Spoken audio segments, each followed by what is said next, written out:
नमस्कार दोस्तों, मुद्दे की बात में आपका स्वागत है। उत्तर प्रदेश में एक चुनाव बड़ी चर्चा में है। ये चुनाव ना तो विधायकी का है ना सांसदी का है। ये चुनाव है सीतापुर जिले की महमूदाबाद नगर पालिका अध्यक्ष पद का। और ये एक उपचुनाव था जिसमें भाजपा की बुरी तरीके से हार हुई है, जमानत जब्त हो गई है। जाहिर तौर पर जो टक्कर है बीजेपी की वो समाजवादी पार्टी के उम्मीदवार से थी, लेकिन समाजवादी पार्टी तो छोड़िए, भाजपा प्रत्याशी निर्दलीय उम्मीदवारों से भी पिछड़ गए। इस जीत से अखिलेश यादव गदगद हैं क्योंकि उनकी पार्टी के उम्मीदवार ने जीत हासिल की है। उन्होंने इसे उत्तर प्रदेश की भविष्य की राजनीति का सूचक बता दिया है अखिलेश यादव ने। यानी आने वाले दिनों में भी जो चुनाव होंगे भाजपा इसी तरह हारेगी। ये अखिलेश यादव के पास ये मौका था अपनी इस जीत के बहाने ये दावा करने का, और उन्होंने कर दिया।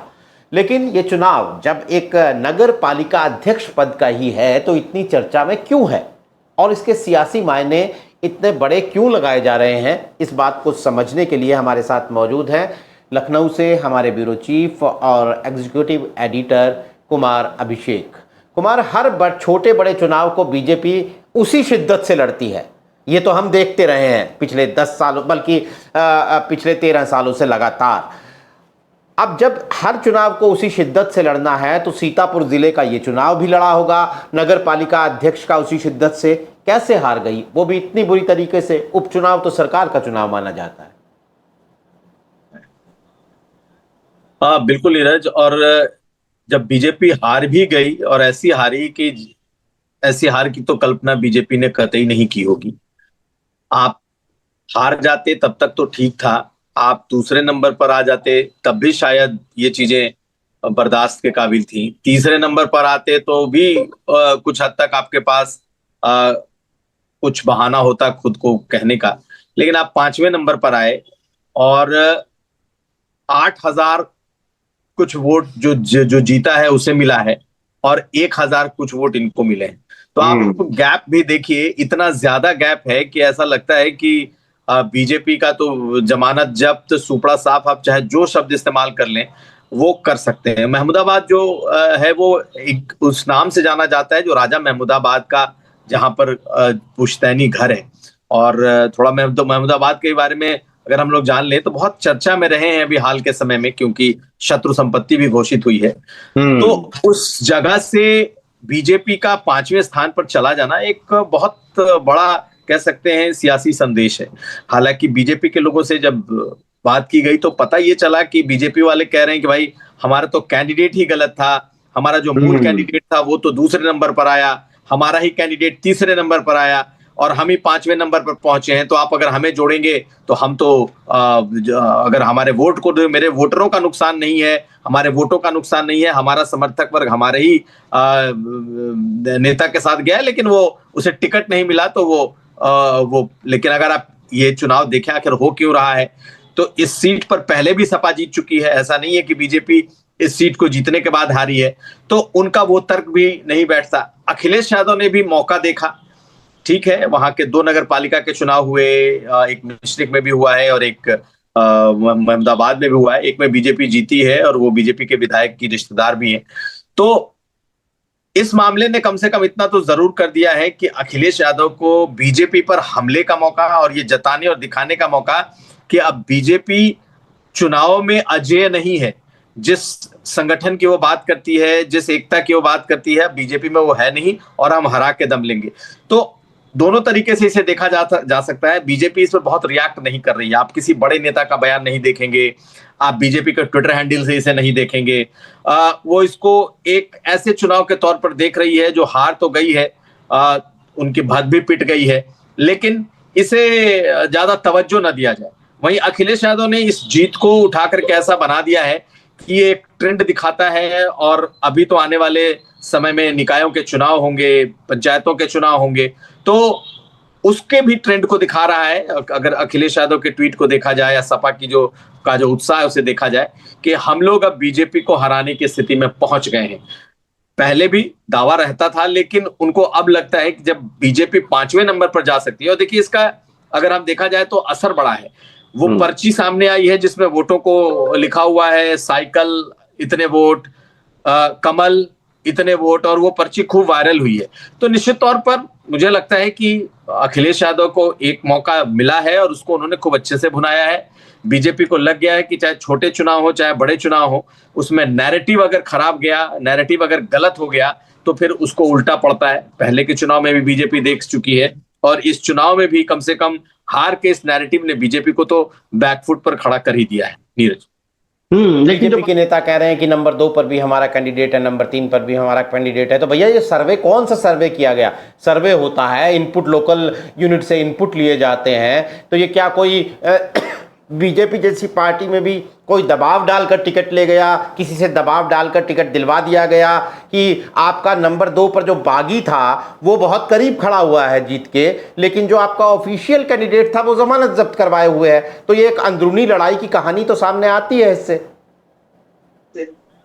अंदरूनी लड़ाई से कहीं ज्यादा बीजेपी का जो अपना असेसमेंट और जमीनी जो उनका फीडबैक सिस्टम है उस पर भी सवाल खड़े करता है कि भाई आखिर कैसे ऐसा हो गया कि आपका अपना फीडबैक, जिस ग्रास रूट वर्कर की आप बात करते हैं, आप बात करते हैं कि आपका संगठन सबसे मजबूत है और आपका ही फीडबैक इतना खराब है कि एक चुनाव में आप 5वें नंबर पर चले जाते हैं। और अगर आप ही क्लेम कर रहे हैं कि वो कहीं ना कहीं आपसे जुड़ा हुआ रहा है और अगर उसको शायद पार्टी ने अपना कैंडिडेट बनाया होता तो आज स्थिति दूसरी होती, तो ये तो और भी बीजेपी के ऊपर सवाल खड़ा है, इसमें खड़ा करता है, इसमें कहीं कोई दो राय नहीं है। लेकिन आप एक चीज और इस पर गौर करेंगे तो पाएंगे कि जो भी नगर पालिका के चुनाव होते हैं, नगर पालिका के चुनाव में, उनके अध्यक्ष के चुनाव में बीजेपी की स्थिति बहुत अच्छी नहीं होती है। जिसकी सरकार होती है उसको फायदा तो मिल जाता है, लेकिन नगर पालिकाएं ऐसी हैं जिसमें अगर आप देखेंगे तो जो बीजेपी का अपना कोर वोट बैंक है और जो समाजवादी पार्टी का अपना कोर वोट बैंक है, खास करके सपा का जो इस वक्त अपना कोर वोट बैंक मुसलमान है, उनकी तादाद हर नगर पालिका में ज्यादा आपको दिखाई देगी और महमूदाबाद में भी यही है। तो अगर आप देखेंगे तो उनके पास कहने को है कि भाई जो वोट बैंक है वो हमारे खिलाफ है, लेकिन जो जो जो दूसरे नंबर पर आया है, जिसे आप परोक्ष तौर पर अपना क्लेम भी कर रहे हो कि वो हमारी ही पार्टी से कहीं ना कहीं जुड़ा हुआ है, तो असेसमेंट में तो बीजेपी ने गलती कर दी। और ये कितना छोटा चुनाव है जो शायद बड़े चुनाव के अगर बड़े चुनाव होते हो तो पता भी न चले कि आखिर वहां का नगर पालिका का चेयरमैन कौन है या अध्यक्ष कौन है या उपाध्यक्ष कौन है। लेकिन जब चारों तरफ सन्नाटा फैला है, सिर्फ और सिर्फ विधानसभा का सत्र चल रहा है, उस बीच में अचानक से खबर आती है कि 2 जगहों पर चुनाव हुए और एक में बीजेपी 5वें नंबर पर चली गई। तो निश्चित तौर पर ये एक ऐसी खबर थी जो सामने आ गई और इसने बीजेपी के काम करने के तौर तरीकों पर, उनके संगठन कौशल की जो वो लगातार बातें करते हैं, अपने फीडबैक सिस्टम की बात करते हैं, जमीनी कार्यकर्ताओं को आगे बढ़ाने की बात करते हैं, सब पर एक सवालिया निशान खड़ा कर दिया है। और बीजेपी को इससे मुझे लगता है कि जूझना भी होगा, क्योंकि अब जो चुनाव है पंचायत के चुनाव हैं और अगर इस तरह से बीजेपी कहती रही कि भाई हमारा कैंडिडेट दूसरे नंबर पर है लेकिन हम उसे टिकट दे नहीं पाए, तो पंचायत चुनाव में तो फिर तैयार रहिए, क्योंकि इस बार सारे पार्टियों ने, खास करके सपा ने तो बहुत तैयारी कर रखी है। नीरज, बिल्कुल सही कहा कि मेरा अगला सवाल भी यही था। अब देखिए, अगर आप उत्तर प्रदेश पर नज़र डालते हैं तो बीजेपी की सहयोगी दलों से खटपट साफ नज़र आती है। अनुप्रिया पटेल की शक्ल में जयंत चौधरी को लेकर ताज़ा बयान चल रहा है, ओम प्रकाश राजभर के साथ भी गाहे बगाए खटपट नज़र आती है। तो ये हुआ सहयोगी दलों के साथ आपका हाल। ब्यूरोक्रेसी वर्सेस सरकार, इसकी पूरी कहानी है। अगर लिखने लगेंगे तो एक पूरी जिसे कहते हैं कि 10-12 पन्ने भर जाएंगे। जिस तरीके से विधायक हो चाहे मंत्री हो, वो ब्यूरोक्रेसी के खिलाफ, अधिकारियों के खिलाफ शिकायतें कर रहे हैं, हमारी बात सुनी नहीं जा रही है। तो ये ब्यूरोक्रेसी वर्सेस सरकार भी हो गया। अंदरूनी लड़ाई ऊपरी स्तर पर, जिसका जिक्र 2024 के चुनाव के बाद से गाहे बगाए होता रहा है। सुलह हो गई, फिर लड़ाई हो गई, फिर इशारा हो गया, ये होता रहा है। तो अगर अखिलेश यादव ये कह रहे हैं कि ये भविष्य की राजनीति का सूचक है ये चुनाव, और 2024 के चुनाव में बीजेपी को मिली हार उत्तर प्रदेश में, उसके बाद की रिपोर्ट भी ये कहती थी कि अंदरूनी लड़ाई जो है वो एक सरदर्द है पार्टी का, तो इसे खाली सीतापुर की कहानी तो नहीं माना जा सकता। बीजेपी के लिए कम से कम चिंता का विषय तो है ही आने वाले दिनों के लिए। नहीं, बिल्कुल, अगर आप इसको उस तरीके से भी देख सकते हैं। अगर आप बुझी हुई राख, रात भर की जली हुई अंगीठी और सुबह बुझी हुई राख को अगर आप उड़ेदेंगे तो उसके बीच में जलता हुआ लावा रहता है। और बीजेपी के भीतर की स्थिति यही है। देखिए, उत्तर प्रदेश में बीजेपी के भीतर सब कुछ गुडी गुडी है, सब कुछ बढ़िया है, ऐसा नहीं है। ये जरूर है कि पार्टी इतनी बड़ी है या पार्टी का प्रभाव भी इस कदर है कि कोई आदमी अपने मतभेद को या अपनी बात को खुलकर रखने की स्थिति में नहीं है। लेकिन इतना तो जरूर है कि बड़े नेता हों या फिर ब्यूरोक्रेसी बनाम आप नेताओं की बात कह लीजिए, वो बहुत गहरे जा चुका है। इस वक्त कोई कुछ बोल नहीं रहा, लेकिन तूफान के पहले की खामोशी जैसी चीजें लोग बयां कर रहे हैं।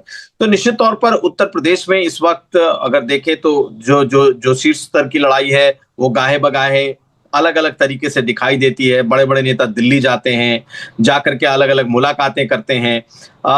उनकी उनकी मुलाकातों के भी मायने निकाले जाते हैं कि क्या कोई किसी की शिकायत करने गया है, क्या कोई अपनी वहां सफाई पेश करने गया है। तो ये सब चीजें जो यहाँ की जनता है बहुत पॉलिटिकली बहुत समझदार है, उससे कोई चीजें छुपी हुई भी नहीं है। ऐसी स्थिति में आने वाला जो चुनाव है अगले कुछ महीनों के बाद, या मान लें कि अगले साल की शुरुआत में, नहीं 2026 की शुरुआत में पंचायत चुनाव होंगे।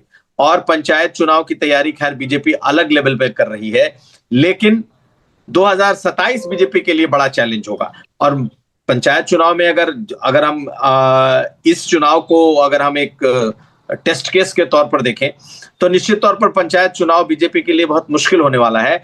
क्योंकि अगर 50% भी अगर समाजवादी पार्टी का स्ट्राइक रेट है तो 50% का स्ट्राइक रेट का मतलब आप समझ लीजिए कि अगर इसको माना जाए क्रॉस उत्तर प्रदेश तो समाजवादी पार्टी के लिए एक बड़ी जीत होगी।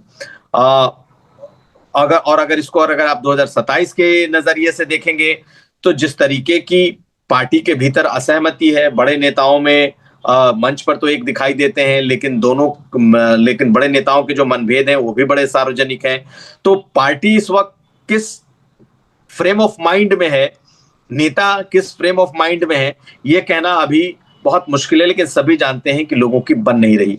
दूसरी तरफ जिस तरीके से सरकार को और सरकार के अफसरों को इस वक्त टारगेट किया गया है, खास करके आप देखेंगे तो विधायक से लेके बड़े बड़े मंत्री तक इस वक्त अफसरशाही से नाराज हैं और उनका आरोप है कि अफसरशाही बेलगाम है, उनके काम नहीं हो रहे, कोई सुनने वाला नहीं है। तो ये तमाम चीजें ऐसी बातें हैं जिसको लेकर के बीजेपी के भीतर ही एक सिर्फ उटव्वल जैसी स्थिति है। अब बीजेपी के लिए, संगठन और सरकार के लिए भी ये सरदर्द बना हुआ है। जूझें तो कैसे जूझें, इसका कोई हल निकले तो कैसे निकले। लेकिन ये सब कुछ अल्टीमेटली दिखाता है कि बीजेपी पार्टी के तौर पर, बीजेपी भी सरकार के तौर पर इन चीजों को एड्रेस नहीं कर पा रही है। और अगर आप नहीं कर पाएंगे और ये सब चीजें चलती रही तो इसका खामियाजा, इसका नुकसान बीजेपी को उठाना पड़ेगा। और मुझे लगता है कि आने वाले दिनों में कुछ करेक्टिव मेजर्स हो सकता है कि पार्टी की तरफ से दिखाई दें, बीजेपी की तरफ से दिखाई दें। अब उसका कितना इम्पैक्ट होता है ये कह नहीं सकते, लेकिन मनभेद बड़े साफ हैं और वो आपको इस चुनाव में भी दिख गए जो 2 सीटों पर हुआ नगर पालिका के, और अब आने वाले समय में जो पंचायत चुनाव है उसमें तो जरूर दिखाई देंगे। इतनी घमासान की इन खबरों के बीच एक और खबर है, वो खबर है गोलबंदी की, और वो भी ठाकुर नेताओं की गोलबंदी की। लखनऊ के एक 5 सितारा होटल में बीजेपी के ठाकुर नेता जुटते हैं, ज्यादातर उसमें से बीजेपी के हैं। वो कह रहे हैं कि ये एक पारिवारिक फंक्शन था। तो कुमार, आपके हिसाब से भी ये एक पारिवारिक समारोह ही था या ठाकुर नेताओं का शक्ति प्रदर्शन? नहीं, देखिए, निश्चित तौर पर मुझे तो लगता है कि एक संदेश देने की कोशिश थी। आप इसको शक्ति प्रदर्शन भी कह लीजिए, मैसेजिंग भी कह लीजिए, लेकिन ये बातें तो हुई। 40 विधायक एक साथ बैठे, जिसमें 1 या 2 दूसरी बिरादरी के विधायक थे, बाकी 3 दर्जन से ज्यादा ठाकुर विधायक थे। लखनऊ के पास ही जिस दिन पहले दिन का सत्र हुआ उसी दिन एक होटल में ये मीटिंग हुई, उसकी तस्वीरें भी बाहर आ गई, इनफैक्ट तस्वीरें बाहर लाई गई। तो ये एक मैसेज देने की जरूर कोशिश हुई कि भाई ये इतना बड़ा एक विधायकों का समूह है, एक ग्रुप है जो एक साथ है, कुटुंब भी बना, कुटुंब का मतलब परिवार। अब इसे एक परिवार के तौर पर पेश किया गया कि भाई हम इतने विधायक हैं, हम एक परिवार हैं, यानी कि परिवार पर किसी भी तरीके का अगर कुछ कुदृष्टि आती है, परिवार पर किसी भी तरीके का कोई हमला होता है तो हम सब एक हैं। आपस के व्हाट्सएप ग्रुप बने, मुझे लगता है बहुत सारी चीजें उसमें एक्सचेंज हुई होंगी। लेकिन इसे सिर्फ और सिर्फ एक जिसे कहते हैं कि किसी का बुलावा मात्र नहीं है कि पार्टी फंक्शन, परिवार के फंक्शन को बुलाया गया। तो परिवार के फंक्शन में तो ऐसा कतई नहीं होता कि एक ही बिरादरी के लोगों को बुलाया जाए इतने बड़े लेवल पर। हाँ, ये एक बिरादरी की बैठक हो सकती है। तो नाम बेशक दिया गया है कि ये पारिवारिक फंक्शन था और उसमें अपने बिरादरी के लोग ही बुलाए गए, तो लेकिन इसका बड़ा नेगेटिव इम्पैक्ट इस वक्त गया हुआ है। मतलब बेशक बहुत सारे लोग पहले भी बैठते रहे होंगे, अलग अलग बिरादरी के विधायक बैठते रहे होंगे।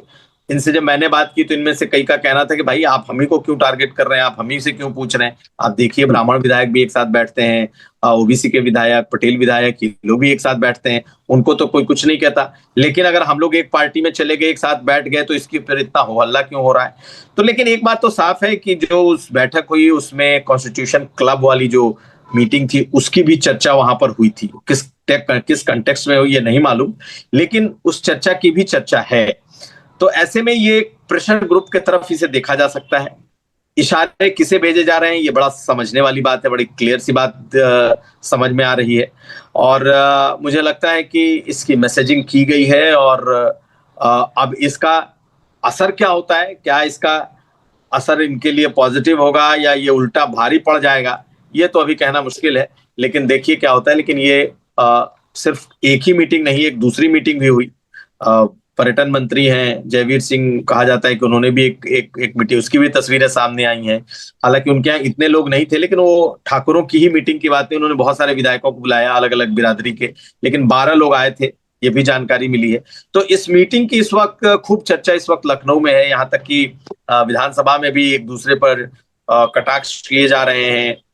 हंसते मुस्कुराते भाषा में पूछा भी गया कि भाई हम लोगों को क्यों भूल गए, हमें क्यों छोड़ दिया, क्या हम आपके परिवार के सदस्य नहीं हैं, क्या हम आपके कुटुंब नहीं हैं। कई दूसरे बिरादरी के विधायकों ने पूछ भी लिया, तो हंसते हंसते टाला भी गया। लेकिन सियासत में कुछ भी यूं ही नहीं होता, सबके पीछे कुछ ना कुछ संदेश, कुछ ना कुछ मैसेजिंग होती है। और इस मीटिंग के भी बड़े गूढ़ मायने हैं। मुझे लगता है कि सियासत का जो ये दौर इस वक्त चल रहा है, इसमें ये मीटिंग जानबूझ करके रखी गई, जानबूझ करके इसके फोटोज बाहर आए, इसमें कुछ बातें लीक हुई कि क्या क्या बातें की गई हैं। तो ये एक अपने प्रेशर ग्रुप को सार्वजनिक करने के लिए कि देखिए हम इतनी बड़ी तादाद में हैं और इतनी बड़ी हमारी एकता है, हमारी ताकत है, इसे दिखाने की एक कोशिश तो इसमें साफ साफ दिखाई देती है। अब ये मैसेज जहां भेजा जा रहा है, जिनके लिए गया है, क्या उसे पॉजिटिव के तौर पर लेते हैं या उनका ये मैसेज उनके लिए नेगेटिव होता है, ये अभी कुछ दिन में आपको पता चल जाएगा जब बहुत सारे उत्तर प्रदेश में बदलाव होंगे सियासी। बिल्कुल। जब हम बीजेपी में उठापटक की बात कर रहे हैं तो जरा समाजवादी पार्टी पे भी नजर डालते हैं। पिछले दिनों जो चर्चा थी वो समाजवादी पार्टी के बागियों की थी, जिन्होंने राज्यसभा के एक चुनाव में अपने बागी तेवर दिखाए और उसके कई हफ्तों बाद, महीनों बाद अखिलेश यादव ने उसमें से 3 नेताओं को पार्टी से बाहर कर दिया।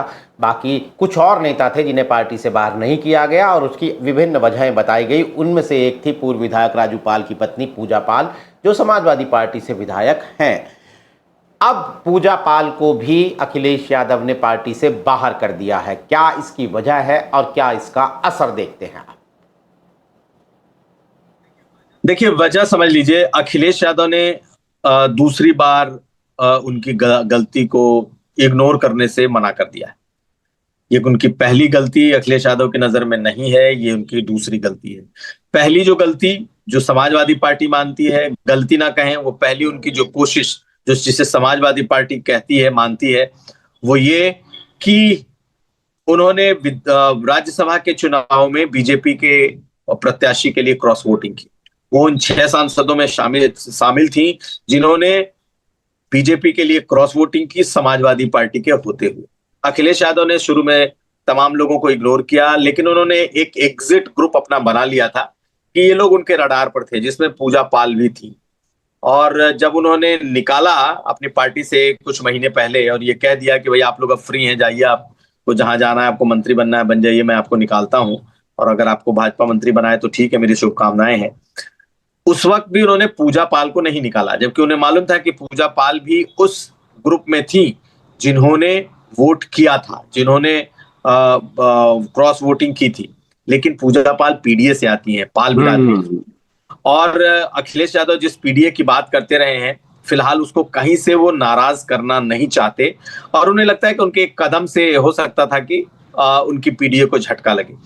लेकिन वो दूसरी गलती माफ करने के मूड में नहीं थे। जिस तरीके से आज पूजा पाल ने मुख्यमंत्री की तारीफ की है, खास करके महिलाओं को लेकर उठाए जा रहे हैं उनके कदमों की बात, और उसमें भी महिलाओं को लेकर जो जीरो टॉलरेंस की नीति है, और उन्होंने कहा कि इस पर मुख्यमंत्री योगी आदित्यनाथ ने ये दिखा दिया कि महिलाओं के मुद्दे पर जीरो टॉलरेंस की जो नीति है वो बिल्कुल सही है, और मैं उसकी साक्षात मैं गवाह हूं।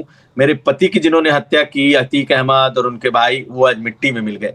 तो उन्होंने बहुत ज्यादा बातें तो नहीं की, लेकिन अपने को लेकर उन्होंने जरूर मुख्यमंत्री योगी आदित्यनाथ की तारीफ कर दी, और यही बात चुभ गई अखिलेश यादव को। और दूसरी बार उनको इग्नोर करने से सपा ने, अखिलेश यादव ने मना कर दिया और आज उनको पार्टी से निकाल दिया। लेकिन अगर आप इसके इम्पैक्ट की बात करें तो देखिए, पूजा पाल मुझे लगता है काफी समय से वो सपा के साथ दिखाई नहीं दे रही थी। ठीक है, वो विधायक हैं, टेक्निकली विधायक थी, उन्होंने बड़ा बैलेंस बना करके रखा हुआ था कि वो अखिलेश यादव के खिलाफ भी कुछ नहीं बोलती थी, सपा के खिलाफ भी ज्यादा कुछ नहीं बोलती थी, बोलती ही नहीं थी, और बीजेपी के खिलाफ नहीं बोल रही थी, बीजेपी के समर्थन में भी नहीं बोल रही थी, और जहां जरूरत हो रही थी वहां बीजेपी के साथ खड़ी हो जा रही थी, मसलन राज्यसभा के चुनाव। तो अब कम से कम बड़ा क्लियर लाइन समाजवादी पार्टी ने खींच रखी है कि भाई या तो आप इस पार या उस पार, बीच वाला मामला अब सपा में भी नहीं चलेगा। आप देखेंगे जिस तरीके से कांग्रेस पार्टी ने, राहुल गांधी ने जो कर रखा है कि आप दो तरफ आप नहीं हो सकते, आपको एक लाइन ही लेनी है। लेकिन यहाँ दुविधा थी पूजा पाल को लेकर के कि कहीं ऐसा ना हो कि पूजा पाल पर कार्रवाई बुमरैंग कर जाए, उनको उल्टा पड़ जाए। लेकिन अब अखिलेश यादव बड़ा क्लियर है, अब उनके अगर देखें तो उनके प्रदेश अध्यक्ष भी पाल बिरादरी से हैं, तो उन्हें लगता नहीं है कि बहुत ज्यादा कोई वो सियासी नुकसान कर पाएंगी। लेकिन बीजेपी के लिए मैं उनको कैच मानता हूं कि उस इलाके में, कौशाम्बी जैसा इलाका जहां पर कि बीजेपी बहुत बुरी तरीके से लगातार हार रही है, डिप्टी सीएम का क्षेत्र होने के बावजूद, केशव मौर्य का घर होने के बावजूद, इस तरह के ओबीसी नेताओं के चेहरों को साध लेने से बीजेपी को कुछ न कुछ एडवांटेज इसका होगा। अखिलेश यादव को कितना नुकसान होगा ये कहना मुश्किल है, लेकिन पूजा पाल को हटाने से, जैसे अखिलेश यादव के लिए बड़ा बैलेंसिंग एक्ट करना होता था कि भाई आखिर पूजा पाल का विरोध किससे था, तो अतीक अहमद से। अतीक अहमद का अपनी उनकी मुस्लिम कॉन्स्टिट्यूएंसी थी, मुस्लिम वोटर थे। पूजा पाल पीडीए से जरूर हैं, ओबीसी से जरूर हैं, इनकी अपनी एक फॉलोइंग थी, तो वो बड़ा बैलेंस बना करके अखिलेश यादव को चलना पड़ रहा था कि दोनों वोटों को नाराज न किया जाए। लेकिन अब जिस तरीके से योगी आदित्यनाथ की तारीफ पूजा पाल ने कर दी, तो अखिलेश यादव के पास भी कोई ऑप्शन नहीं था। अब उन्हें वो दूसरी बार तो कम से कम नहीं छोड़ सकते थे, क्योंकि उन पर भी सवाल उठते कि भाई आपने सवर्णों के खिलाफ तो कार्रवाई कर दी, लेकिन अगर पीडीए का विधायक बार बार आपके खिलाफ जा रहा है, बीजेपी के साथ जा रहा है, तो आप उसके खिलाफ क्यों नहीं बोल रहे। तो ये तमाम ऐसी बातें थी। लेकिन अखिलेश यादव, मुझे लगता है यहाँ पर उन्होंने एक तय कर रखा है कि एक लेवल के बाद वो अब इनडिसिप्लिन बर्दाश्त करने वाले नहीं हैं, और इन्होंने अपनी पार्टी में भी इसे लगभग साफ कर दिया है। और मुझे आज उसी की ये वानगी दिखाई दी है।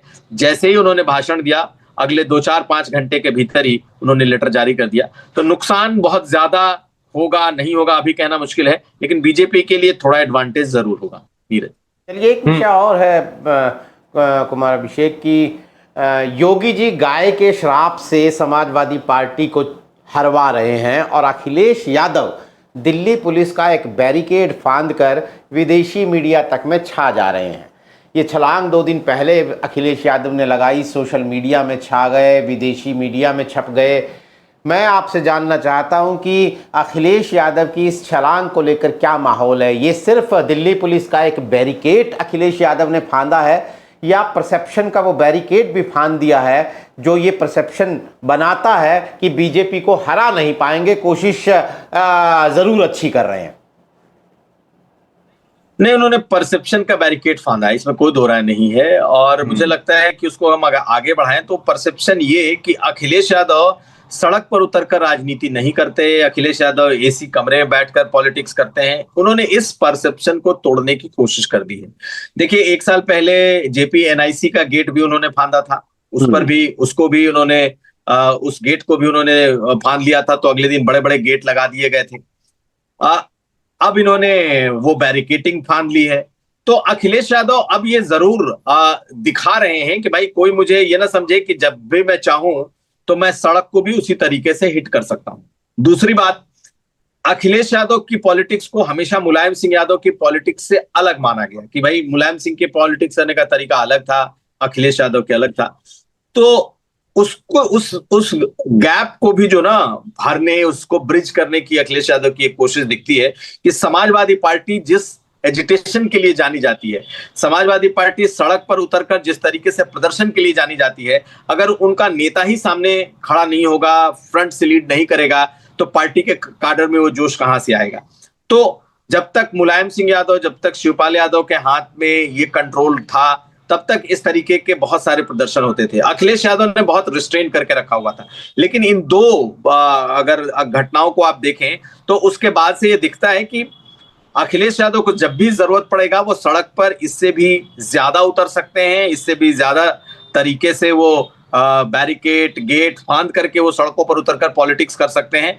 ये एक परसेप्शन ऐसा है जो अखिलेश यादव ने इसके जरिए तोड़ा। यही नहीं, मुझे लगता है कि राहुल गांधी ने बेशक इस कॉल को दिया हो, विपक्षी एकता कराई हो और इस मुद्दे पर, एसआईआर के मुद्दे पर और वोट चोरी के मुद्दे पर वो लेके गए हो, लेकिन महफिल तो अखिलेश यादव ने लूट ली।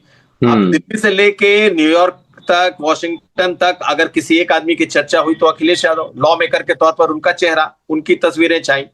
तो ये बेशक कांग्रेस का रहा हो, लेकिन यहां पर भी अखिलेश यादव ने बाजी मार ली। तो मुझे ये लगता है कि ये तमाम चीजें ऐसी इस वक्त हुई हैं जो अखिलेश यादव को फायदा पहुंचा रही हैं। और रही बात योगी आदित्यनाथ की, तो आज जिस तरीके का भाषण उन्होंने दिया है सदन के भीतर, उन्होंने चुन चुन करके आज हमले किए हैं। वो चाहे गाय को लेकर के उनकी आप बात देख लें, पीडीए को लेकर के देख लें, उन्होंने समाजवादी पार्टी के चरित्र को लेकर के देख लें, उन्होंने खूब बोला। हालांकि उसके लिए जाने भी जाते हैं जिस तरीके से वो अटैक करते हैं। तो मुझे लगता है कि हाल में जिस तरीके से अखिलेश यादव ने अपनी नई ब्रांडिंग कर ली है, मुझे लगता है कि ये आने वाले वक्त में उनको एक पॉलिटिकल फायदा ही इसका मिलेगा और एक नए तरीके से, एक नए परसेप्शन के साथ अखिलेश यादव सामने दिखाई दे रहे हैं धीरे।